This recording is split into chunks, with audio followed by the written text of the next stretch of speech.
Doctor during childbirth turned out to be a medical student, and after his oversight almost cost my life, he was dismissed. I gave birth on August 14th of this year to my second child. He is healthy and doing well and is over a month old now.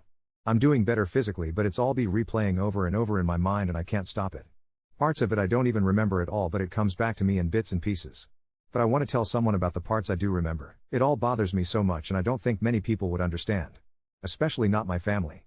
So for some context, I had my first son at 21. It was a precipitous labor, which means he was out within 3 hours. I had no medication, no nothing.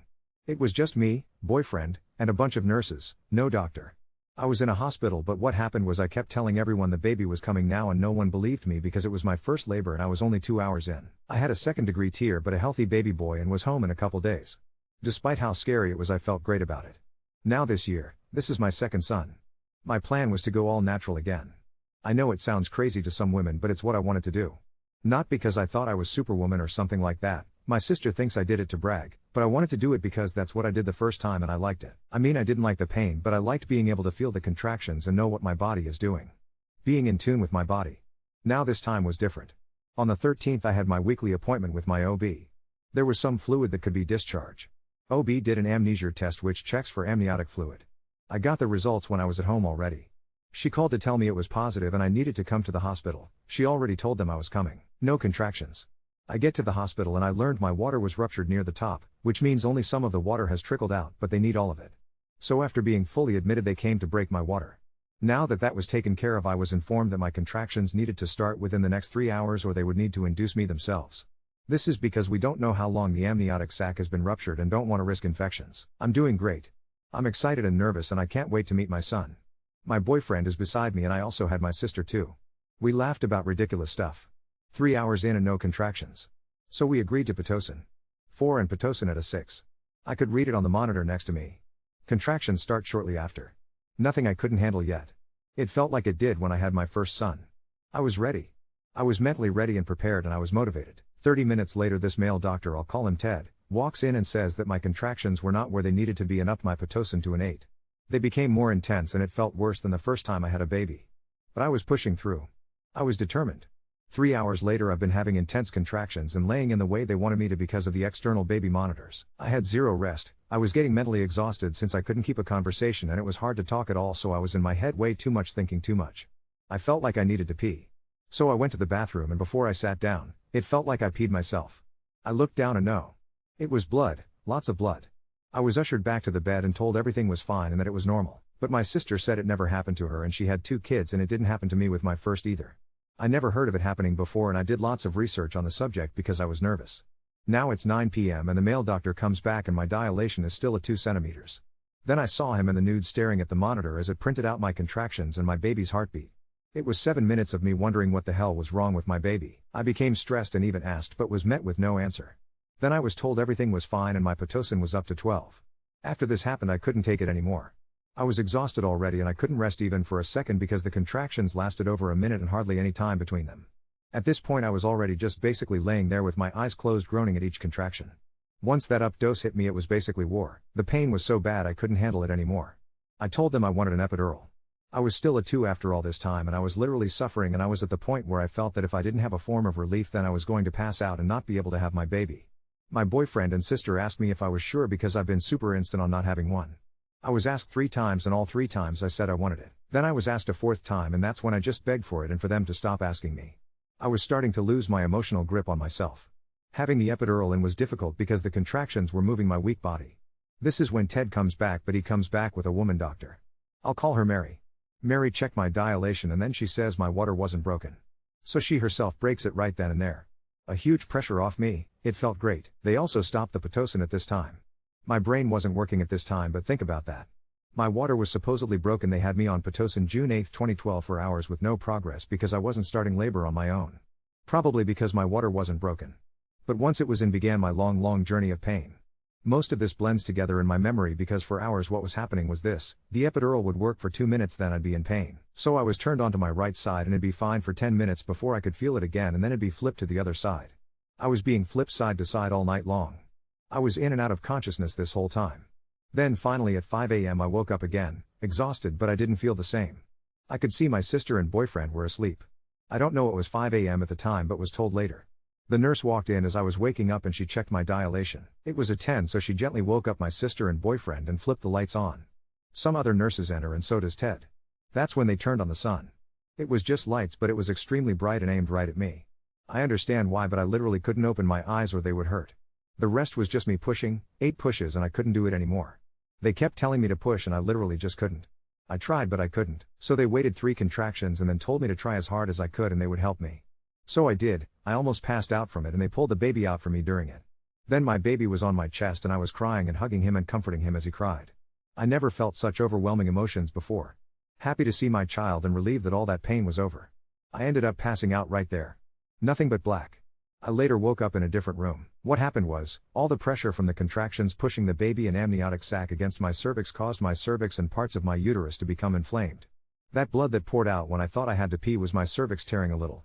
Then me passing out after. What? Because 1, I was beyond exhausted and 2, I was hemorrhaging and I almost lost my pulse according to boyfriend. He hugged me crying saying he thought he was going to lose me and he couldn't even think about how he would have to tell our older son and then raise them both alone. Turns out Ted wasn't even a doctor, he was in medical school doing an internship.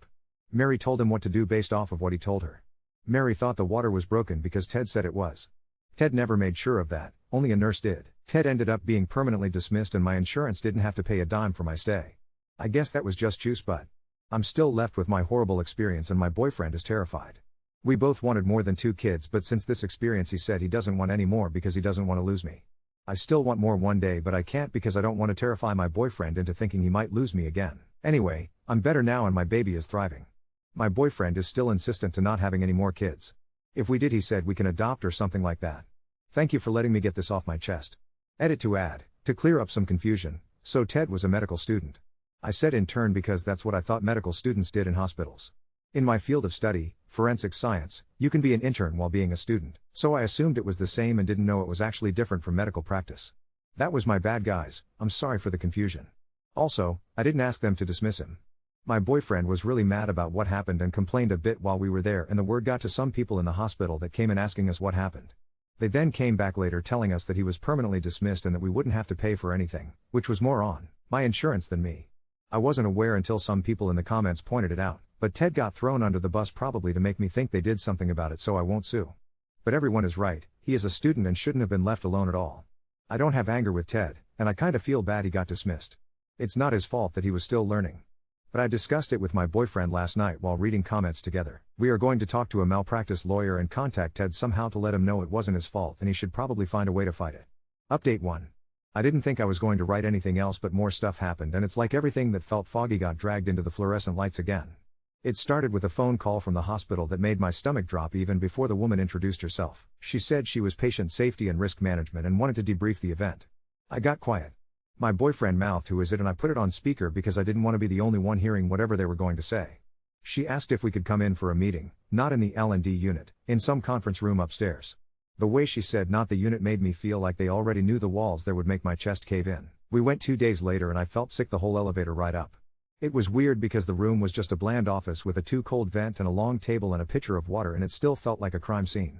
The woman was named Janet and she had this gentle voice that sounded like a voicemail when someone is trying not to sound like a robot. The head nurse from that night was there and a doctor who wasn't Mary and wasn't Ted, someone with gray hair who said he was the department chair. They had my chart printed out thick like a book and the fetal strip scanned on a screen. I didn't realize they were going to show me things. It was like being handed a photo of your own car wreck and being told to circle where the skid marks start. They walked through a timeline. There it was in black ink, amnesia positive at the office. Then admit. Then a line that made me feel a burn in my face because it said arome attempted, 4 bags suspected, but the box for arome completed was left blank. A note a little later said ROM? With a question mark, like even the chart was confused. Hours after that it said Pitocin 6 per protocol, and then some scribble I couldn't make out, but the timestamps were there, and when it went to 8 and then 12 the initials next to the pump changes weren't Ted's. It was a nurse's initials, and then after the 12 it said per Dr. M. I asked who Dr. M was. The chair cleared his throat and said that was Mary. I looked at him and then at my boyfriend and I kept my mouth closed because I didn't want to start crying yet. My boyfriend asked, "So why did your student tell us he was changing it?" And the nurse said students shouldn't be touching medication pumps at all, very quickly, and stared at the table. The chair said, "He should not have been operating the pump and he should not have been discussing dosage with you as if he was directing it. That's our policy. We are addressing it." They all said we're sorry in different ways. I felt sorry for me, and I also felt sorry for everyone in that room for a second because everything felt stupid and human and messed up at the same time. They showed me the fetal strip. That 7 minutes where they didn't answer me, I remember feeling like the world was a tunnel with all the sound gone. That part has been haunting me. On the screen it was these dips that the chair called variables, and he said nothing that suggested an emergent section at that moment, and then he said, "But I can see how watching us stare at a paper without telling you what we were seeing would terrify you."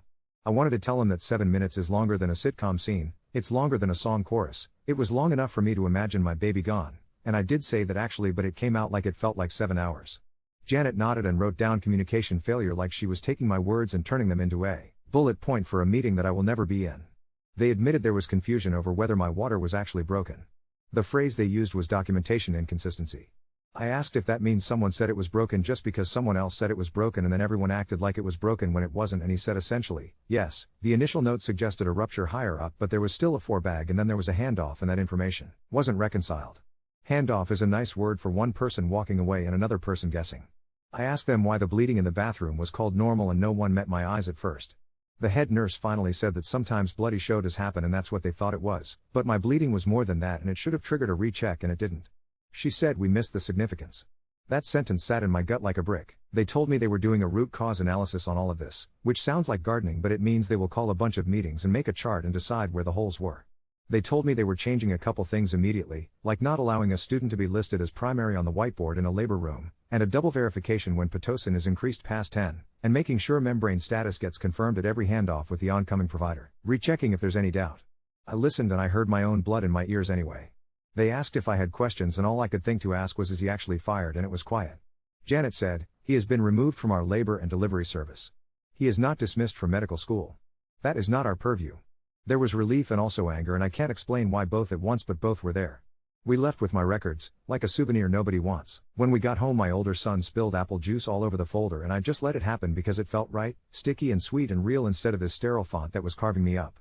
My boyfriend looked at me and said, "Lawyer?" And I nodded. We had already said we would, but seeing it written down clenched it. The lawyer was in a little brick building with flower boxes, and I stared at geraniums while he talked about standards of care and causation and damages. He told us very plainly that what happened wasn't okay, and that you don't hang a student out to dry for a system problem, but you also don't pretend a harmless mistake was made because clearly I hemorrhaged and clearly there were supervisory failures and documentation problems. He told us not to sign anything else the hospital sends without letting him look at it first. He asked me to write down everything I remember, even if it's just flashes. I told him I already had, and he said that was good. He asked if I wanted to do this to hurt someone or to make sure it doesn't happen to someone else. I told him both, and I meant it. He didn't flinch. He said the money isn't the point, and it also is the only lever they understand. He said PTSD is damage even if you're alive and walking and smiling for photos. I cried in a lawyer's office under a print of sailboats. In between all this, life kept doing life. 2 weeks after the meeting I had my checkup with Mary. I almost canceled it because I didn't want to see her again, and then I thought if I had to carry this around I wanted her to carry a piece of it too. I brought the baby and he made these grunty piglet noises in the car seat, and it kept me from spiraling in the waiting room. Mary came in and looked smaller than I remembered. She sat on the little stool and said, "I'm sorry," before anything else. Not the fake kind. She said, "I assumed something that wasn't true. I didn't confirm with my own exam because I trusted documentation and a trainee's report." You're right to be angry. I told her I didn't just feel angry, I felt like I had been tricked by my own body because the pain made me stupid, and I hate that feeling. She said my cervix looked like it was healing well. I could feel where she pressed, and I closed my eyes and breathed, and I didn't dissociate, and that felt like a victory. She talked about the tear and how it should not affect future pregnancies, and the word future made my boyfriend tense in the chair and stare at the sink. She asked if I was sleeping, and I said kind of, and she handed me a card for a counselor they referred to for birth trauma. Those words on a card looked both official and like someone finally named the thing that was eating me. I called the counselor. First session was on a Tuesday at 2, and I almost canceled at 2 because the thought of telling the story out loud felt like picking at a scab that covers a hole. She had a room with soft lamps and a bowl of rocks on her table you're supposed to hold when you talk. I picked the ugliest rock, some knobby river thing, and told her about the light they turned on over me and the way it burned even through my eyelids. She said sometimes you can take a worst moment and put it back where it belongs in your brain, instead of letting it sit everywhere all the time. She did this tapping thing with her fingers and it felt dumb, and then it felt like I could breathe in a way I haven't breathed since August. I drove home and didn't have to pull over once. I did try to reach Ted. I didn't have his number obviously, and I guessed it would be illegal for them to just hand it to me, but I asked Janet to pass on a message, if she could. I told her to tell him that I know he wasn't the one running the unit and that I'm not out for his blood, and that I hope he has someone sitting him down and explaining, not just throwing him to the curb. A week later there was an envelope in our mailbox with no return address, just the hospital's name typed on a sticker. Inside was a short note that said, "Thank you for your message, it helped, and I'm sorry for the pain you went through." It didn't say his name anywhere, but it didn't have to. It was typed, no handwriting. I held it and cried again and then put it in a drawer with baby socks. The weirdest things have been setting me off. I took the older one to the grocery store, and the pharmacy section has that machine where you can check your blood pressure for fun, and when it beeped that same tinny pattern as the monitors in the hospital, my legs just went. I slid down the end cap and sat on the tile holding my baby, and my older son stood in front of me with his superhero cereal in his hands like a little soldier and asked if I needed water. Some older man told me just breathe, and I wanted to throw the cereal at him, and I also wanted to hug him. And then we went home and I lay on the bathroom floor with the shower running until the sound changed something in my chest. After that my boyfriend said, "We're doing therapy every week." Both of us. He made the appointment for himself the next day. He told her he dreamed of a room with a light that won't turn off and a voice saying we miss the significance. He keeps joking about getting a vasectomy to the point where it isn't a joke, and then he stops talking and rubs his thumb on his jeans. I made an IUD appointment because as much as I still want more kids, I want them from a place that doesn't start with terror. Getting it put in made my brain flash hot white, same as the delivery light, but the nurse held my hand and counted, and then it was done and I didn't pass out, and it felt like another tiny brick laid on a new floor. My older one plays doctor now, which broke me the first time I saw it because he taped a flashlight to a broom and called it the sun. He delivered a stuffed bear and told the bear good job and put a block on its belly like it was a baby. I kneeled down and said, "Sometimes doctors make mistakes," and he said, "It's okay, mommy, we help," and I had to walk into the kitchen and pretend I was very invested in a dirty cup. There was one more hospital thing. I had a weird gush 2 weeks ago that freaked me out because I thought I was done bleeding and then I wasn't. It wasn't like that bathroom blood, but it was enough to make my hands shake. We went to urgent care. The doctor there was this calm woman with graying hair and a braid, and she actually explained everything she was doing while she did it, like a cooking show, which I didn't realize I needed until I had it. She did an ultrasound and said it looked like there was a tiny clot that decided to come out late, not retained tissue, nothing scary. She asked me if anyone from the delivery has actually talked me through the sequence of events in a way that made sense, and I laughed, so she pulled a paper towel and drew a cervix and a 4 bag in the head and how the pressure works, and she drew arrows and said, "You weren't weak. Your body wasn't bad." It was a perfect storm of decisions and timing and miscommunication. I folded that stupid drawing and put it in my diaper bag like it was a diploma. We still haven't decided about the lawsuit. The lawyer is doing what he does, sending letters and asking for more records. Every time an envelope shows up I feel like I'm opening news about a version of me that's still in that bed. Sometimes it feels like a crusade, and sometimes it feels like standing in place while the world moves around me. Sometimes I hold my boy and it all goes silent except for his breath whistling when he laughs. He's starting to smile on purpose now, not just gas, and when he smiles his whole face crumples up like a paper fan. At 3 in the morning when it's the 3 of us on the couch, me half asleep, baby snorting at the bottle, my boyfriend rubbing his back in circles, and the house is dark and regular old quiet, not hospital quiet, I can almost believe that the worst thing is in the rearview. I'm not all the way there yet. But I'm closer than I was. I can look at a bright light in the kitchen and it's just a light. I can stand in a bathroom and it's just a floor. I didn't almost die to end up being a walking ghost. I keep telling myself that. I keep saying it out loud so my body hears it too. And when I catch my boyfriend staring like he's counting my breaths, I take his hand and put it on my chest and we count together. It's a dumb little ritual, but it works. 8 in, 8 out. This time we tell each other what we're seeing. This time we don't leave the blank boxes blank. Update 2. I thought the big meeting would be the last time I sat in a room with people whose jobs have names like Risk and Chair, but there was another call. Different woman this time, her voice warmer in a way that made me suspicious, like a blanket being offered in a room that's on fire. She said the hospital participates in something called Candor, and asked if I would consider a facilitated disclosure conversation with all involved parties. I asked if all involved parties meant who I thought it meant. She said it would include the supervising physician and the trainee if I consented and if he consented and if it felt safe. I said I would only do it if there was someone in the room whose job was not to protect anyone's license. She said there would be a trained facilitator. I said I wanted my counselor in the room. She hesitated like she hadn't had that request before and then said yes. It took a week to schedule. The morning of, I sat in the car with the baby in the back and my boyfriend squeezing the steering wheel like he was trying to turn it into powder. The hospital looked like a spaceship if spaceships had smokers out front and a gift shop with purple balloons. We didn't go to L&D. They took us to a windowless room you could film a hostage video in. There was a round table and chairs that rolled too easily on the carpet. The facilitator was a small woman with sharp shoulders and a cardigan the color of a robin's egg. She shook my hand like you would shake the hand of a person who is about to do something hard. My counselor sat next to me and put a glass stone in my palm, like the rocks she has in her office, smooth and cold. I didn't know until that moment I'd be allowed to hold on to something that wasn't a piece of paper. Mary came in first. She looked like she hadn't slept. No makeup this time. Her hair was back in a bun that had given up halfway. She nodded at me and said my name quietly. Then he came in. He had a tie on that wasn't sure if it wanted to be straight. He didn't look like a villain. He looked like the kid who forgets his lines in the school play and keeps going anyway because the curtain won't close by itself. He didn't sit until the facilitator told us where to sit. He sat across from me like a student who picked the front row on purpose. The facilitator started with ground rules and they were gentle and also felt like they had teeth. No interruptions. No defensiveness. Speak in I statements. She said the word harm a lot and it made me want to cry and also made me feel held up, like we were naming the thing in the room and not pretending there was a different thing. She asked me if I wanted to speak first. I didn't want to, but I did. I told them about the light they turned on that made my bones feel like they were shrinking. I told them about the strip of paper and the 7 minutes that were hours. I told them about the bathroom and the floor and the blood and how my body felt like it betrayed me when really it was all their assumptions braiding themselves into a rope around my throat. I told them that when I say you I mean a system and also I mean people with faces. I told them I held my son on my chest and then everything went to black and when I woke up he was somewhere else and no one can give me back that gap.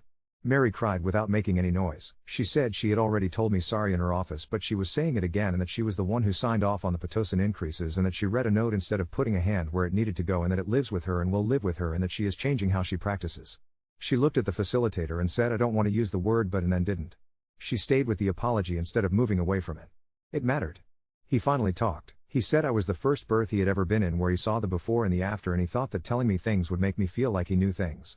He said the pump number out loud because it made him feel like he was doing something and that he had been told the bag was broken and that he had told Mary that because he thought he was repeating a truth, not making one. He said he hadn't slept either. He said when they pulled him off the service he wanted to get angry about being punished for a hole in the floor he hadn't built but then he read my chart and saw his initials next to things he had no business touching and he wanted to crawl under the table. He said he is in remediation and he has a preceptor who makes him practice saying I don't know out loud 10 times at the end of each day like it's a push-up. He said he can't ask me to forgive him and he's not asking. He said he would take consequences that were his and he would take ones that weren't if it meant I wouldn't have died. The whole time he kept his hands on the table, flat, like he wanted to show they were empty. My boyfriend sat so still I thought he had turned into a picture. He finally said one thing. He said, "Do you get that I thought she was gone?" His voice cracked on gone and the facilitator put a box of tissues between us and I hated that there were tissues in this room because it means they knew there would be crying and they still didn't look at that strip with me. The facilitator asked what we needed now, not in abstract words but in something we could write down.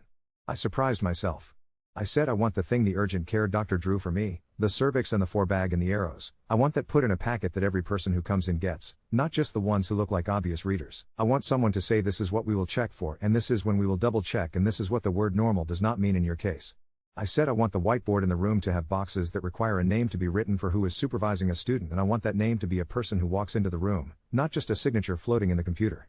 I said I didn't want a plaque on a wall. I wanted a changed sentence on a piece of paper that a tired nurse has to read to a tired me. Janet was in the back taking notes and her pen went wild on that last one. The chair had come in quietly somewhere in the middle and said they were piloting a new handoff checklist and could I look at it and I said yes and he slid a paper over to me and there was a small empty box next to membrane status confirmed by and I put my finger on the box and said this box is my box. After that legal things crept back in like the tide. A letter came from the hospital's lawyers with soft language around resolution and healing and a sentence about confidentiality to protect all parties. It read like an apology and a contract had a baby. Our lawyer read it and told us that hiding the story helps no one but the people who already have meetings about exposure. He said we're allowed to want money and want to speak and those things are not mutually exclusive. He said they could write an apology that names the failures and we could still tell the truth later without being sued for breaking a non-disparagement clause if we don't sign one. I didn't even know the word non-disparagement last month and now it is sitting next to diapers on my counter. We wrote back with conditions. No gag order. A written apology that doesn't use the word if. A commitment to the box on the whiteboard. The hospital sent another letter and it was less soft, and then another that was softer again. It's like they have a thermostat and are trying to find a temperature where I'll stop shivering. We haven't signed anything. Life inserted itself aggressively in between all the paragraphs anyway. The baby spiked a fever 2 Sundays ago and the number on the thermometer looked like a siren. Everything in me started to buzz, not in my head this time, in my fingertips, like all my veins got rewired to ambulance lights. We went to the pediatric ER and I had to walk into a building with beeps again and I thought I was going to leave my skin behind like a coat on a hook. The triage nurse was young and smiled with only her mouth and she said lights and I said please dim the exam light unless you need it, and please tell me what you're doing before you touch him, and the doctor came in and did both without making a face. He narrated everything like a cooking show, just like the urgent care woman. I'm going to press here. You'll hear him cry. I'm looking at his ears. This is the part I hate. He said the word hate and it made me like him. They did a swab and a urine bag and they did not say it's normal once. It was a virus, a nothing, a hiccup, a fire alarm that went off because the toast burned. We drove home and my boyfriend drove 5 under the speed limit the whole way like the road might break if he didn't. The baby fell asleep in my arms with his little mouth open like a fish and I lay on the couch and shook and my counselor told me later it was my nervous system doing a dance it was supposed to do, finally using up the adrenaline instead of keeping it in a drawer. My hair started falling out in the shower around the same time. Fistfuls of it, like brown seaweed. I stuck it to the wall and made lines out of it and then shapes, arrows almost, and I laughed at myself for drawing another diagram no one asked for. I found the paper towel with the urgent care drawing in the bottom of the diaper bag, crumpled and stained with something that had leaked out of a bottle, and smoothed it out on the counter and put a magnet over it like it was art. My sister came over and saw it and said, "Do you really need that on your fridge?" And I said yes. She apologized later, not in a big statement way, in a way where she washed the bottles without being asked and then sat on the floor and played trucks with my older son like the trucks were ambassadors. He had his first preschool open house. They put us in a tiny chair circle with construction paper name tags and the teacher said we're going to talk about transitions, and I almost choked laughing because I thought, lady, you have no idea, but you do, in your own way you do. They turned off the overhead lights in the classroom and put on lamps and the whole room looked soft and safe and I had to go stand in the hallway for a second and tell my brain it was not that other light. My older one painted a picture of me and him and the baby and he put a huge yellow circle in the corner and called it the sun without the broom this time and I asked him where it was and he said the playground. He has changed his sun and I am trying to change mine. I saw Mary again for a follow-up because my cervix needed another look and because I wanted to see if I could stand to be in the same small room with her twice without my throat closing. She asked if she could examine my chart with me in the room like she was teaching me a language. She showed me a note she had written after the Cantor meeting. It said, "Patient reports terror at communication gap. Will implement real-time narration of actions." She had written terror instead of anxiety. It felt right. She also told me they started giving a one-page sheet to patients on admission that spells out when the bag is checked and what bleeding is not a shrug. She didn't show me the sheet, she asked if I wanted to edit it. I sat with a red pen and circled bloody show and wrote "define this, please" in the margin because not everyone Googles at 3 in the morning. They also moved the whiteboard in their rooms. It used to be by the sink behind the curtain. Now it's across from the bed. It has a box that says student involved, yes/no and if yes another box that says supervising provider and role. It is small and it made me want to scream and hug that board at the same time. He sent another message through Janet. Not a direct one. She read it to me on the phone because he didn't want any more pieces of paper floating around than there needed to be. It said he has been moved out of L&D for the rest of his year and is on nights on medicine where the beeps are different and nobody turns on the sun, and that he is meeting with a woman who lost her sister to a hemorrhage 5 years ago, because his program made him, and it's wrecking him in the way he needs to be wrecked. He said he wrote an essay he's making all the interns read about the difference between the sentence "everything is fine" and the sentence "right now the numbers are okay but we're watching X and Y and I'm going to tell you every time something changes." I hope the essay is taped to a whiteboard somewhere like a wanted poster. We tried to have sex. I didn't plan to write that sentence out loud but it's part of this too. I wanted to want it because that would mean my body belonged to me again. We kissed and it was good and then it wasn't and I went cold and my brain did that TV static thing. He stopped immediately. He said, "Do you want water or a blanket or to stare at the ceiling?" I picked the ceiling. We lay there holding hands like teenagers and watched the fan turn the light into stripes on the wall. The next day my counselor asked me to write down every part of that night that felt safe and we put those pieces in a stack in my head and she said sometimes you can build something new out of the pieces that felt okay instead of trying to bulldoze the parts that didn't. The day after that I walked into our bedroom and didn't think of the hospital once. That felt like witchcraft. My boyfriend made a vasectomy appointment and then canceled it and then made it again and then didn't show up. He held the mailer from the clinic for so long the corners went soft. In therapy he said he was making choices from inside a burning building and he wanted to get outside first and then decide if he likes the view. He isn't joking about it as much. He rubs his thumb on his jeans and then he remembers and rubs my wrist instead, our dumb ritual turning into an actual nervous system hack. The other night he woke up at 3 a.m. and counted aloud while the baby breathed and I didn't even open my eyes to know what number he was on. 8 in, 8 out. He started saying I'm scared when he means it. It's annoying how brave that is. The lawyer sent us a list of things that will happen if we go forward. Depositions. The word deposition feels like a rock dropping through a chute. He said I might have to sit in a room with their lawyer and tell the story while someone who types very fast looks bored. I told him I just sat in a room with the people themselves and survived it and he said that will help. He has another client who had something similar happen in another hospital and she emailed me after asking if I wanted to come to a group that meets on Thursdays in a church basement where the coffee tastes like old pennies and the chairs are those metal ones that pinch your thighs. I went. 6 of us around a table and a bowl of powdered creamer like a moon rock. One woman had twins in the NICU. One woman had a stillbirth and talked about the way the nurses put a hat on her baby's head like it mattered, and of course it mattered, and I cried into a napkin and then listened to someone laugh about how the birth playlist they made was all wrong and ended up pushing their baby out to the Home Depot song. That laugh felt like a confession and a permission slip. I took cupcakes to the L&D nurses who were kind to me because I wanted to do something that wasn't paperwork. I didn't go up. I left them at the information desk with a note that said for nights, Thank you. And my sister said I was insane and I said I know. One of the nurses texted me later because I had her number from when she checked on me after, and she said the cupcakes were gone in 5 minutes and also the whiteboard made her cry and also she was sorry again. I told her to stop saying sorry and to go eat another cupcake and to tell her new nurses why the box matters. I went back to work 2 days a week. If walking into the hospital was like walking into a memory with claws, walking into the lab was like walking into a room where the light switch finally worked. The smell of ethanol and old coffee and printer paper made me feel normal in a way nothing else has. I stood at the bench making a tray of tests, and for a whole 20 minutes I didn't think about anyone's blood except the sample in front of me, and it was just a number on a screen that didn't belong to my life. My boss pretended I was just back from vacation and I loved him for it. I still startle when someone drops a pipette tip box and it slams like a door. I still count sometimes without meaning to. 8 in, 8 out. They asked me to come to a resident teaching conference, not an M&M, something softer. The chair called it patient voice. I didn't decide until an hour before because I didn't know if I wanted to sit in a room and be turned into a lesson. But I went. It was in a lecture hall with bad acoustics and the smell of burnt coffee in the air like a permanent. I stood at a podium like a teacher you would not want to mess with and told a room full of people in scrubs exactly what it felt like to have 7 minutes press my chest flat. I told them that when you leave a room without words you leave a wound. I told them I am a person who reads and asks questions and I still needed to be told things I didn't know I needed. I told them to narrate like a cooking show, to tell patients what the light is for before they turn it on, to say this is what I'm doing as often as they say you're doing great. After, a resident with a ponytail came up and said her mom had a hemorrhage when she was born and she didn't know any of that, until last year. A boy with very clean sneakers said, "Thank you for not yelling at us," and I laughed and said, "Oh honey, I've been yelling the whole time, you just didn't hear it." On the way out I saw him in the hall. He wasn't in scrubs. He had a cardigan on, of all things, and a stack of books under his arm.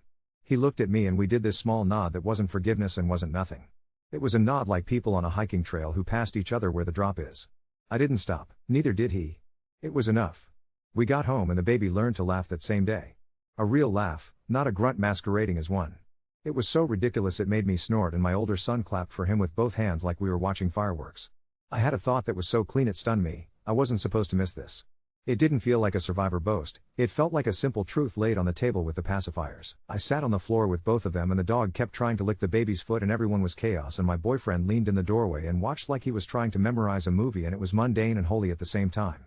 I blinked and it didn't turn into a hospital room. It stayed my living room with the milk stain on the rug. I don't know how this ends. I know we take the baby for shots next week and I already put the glass stone in my pocket to hold while he cries. I know there will be another letter from a lawyer and another choice that feels like it should come with a warning label. I know I will probably stand in the grocery store again and hear a beep and feel the floor tilt and then right itself. I know we are not done being mad and we are not done being grateful. I know there will be nights where my boyfriend wakes up and counts and I will be halfway through 8 before I know I started. I know there are boxes on whiteboards with ink in them now and that matters even if it doesn't fix the parts of me that like to shake in the dark. I keep saying the words out loud so my body will hear them like a lullaby and not a threat. I am here. We are here. The sun is a lamp in a classroom and a circle my kid paints in yellow and a thing you can look at once in a while without having to flinch. The worst did not get to keep me. I am allowed to build something dumb and beautiful out of what's left. And when I walk into rooms with lights on sticks, I ask for them to explain the light and then I let them turn it on. That feels like the biggest difference of all, that I ask, and that someone answers.